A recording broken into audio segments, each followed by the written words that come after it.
صباح الخير. على حسب التوقيت اللي حضراتكم بتشاهدوني فيه. هنتكلم النهاردة عن دواء للسعال فينادون.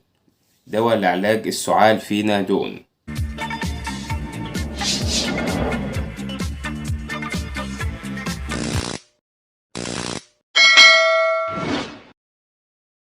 معامينا والفوائد العظيمة.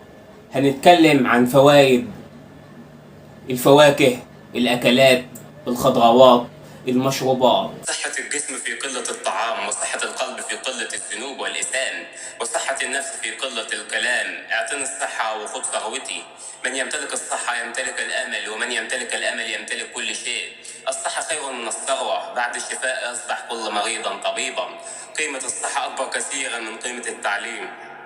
حتى إذا امتلك الإنسان المال وتمتع بالصحة، فإننا نتوقف عن التساؤل إن كان سعيدا أم لا. لذة العيش صحة وشباب. عندما تكون في السجن تكون لك أمنية واحدة هي الحرية، وعندما تمرض في السجن لا تفكر بالحرية وإنما بالصحة. مميزات المنتج.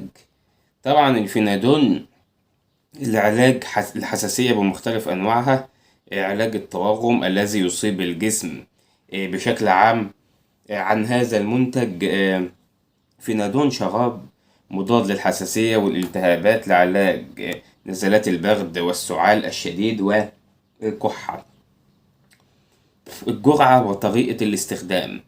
جرعة دواء فينادون للأطفال من عمر 2 إلى 6 سنوات. تناول ملعقة صغيرة 2.5 ملي جرام مرتين في اليوم، طبعا تحت إشراف الطبيب. جرعة دواء فينادون للأطفال من 6 سنوات وحتى 12 سنة. تكون ملعقة صغيرة بمعدل 2.5 ملي جرام 3 مرات يوميا. جرعة دواء فينادون شراب للبالغين تكون بمعدل ملعقة كبيرة 5 ملي 3 مرات يوميا. دواعي الاستعمال: علاج الحساسية بمختلف أنواعها، علاج التورم الذي يصيب الجسم بشكل عام، علاج التهاب الأذن الوسطى، علاج الربو وحساسية والتهاب الجيوب الأنفية الحادة. طبعا وهنتكلم على نقطة علاج الأمراض الناتجة عن حساسية الجلد.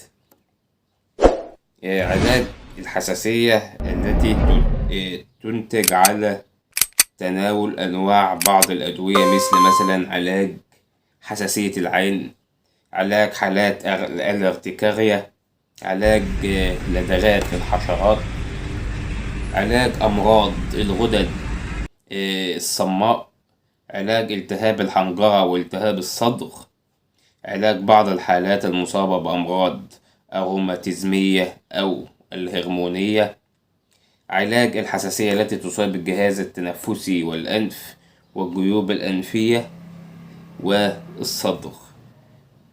ده ملخص عام عن شرب الفينادول. ربنا يوفقكم يا رب، وإن شاء الله هنتكلم في حلقات تانية كتير عن الأدوية والفواكه. تحياتي من قناة مينا ومارو. الصحة يتوازن كل شيء، قوة القوة وانسجامها معا. قيل لجالينوس: ما لك لا تمرض؟ فقال: لأني لا أجمع بين طعامين راضيين، ولم أدخل طعاما على طعام، ولم أحبس في معدتي طعاما تأسيت منه.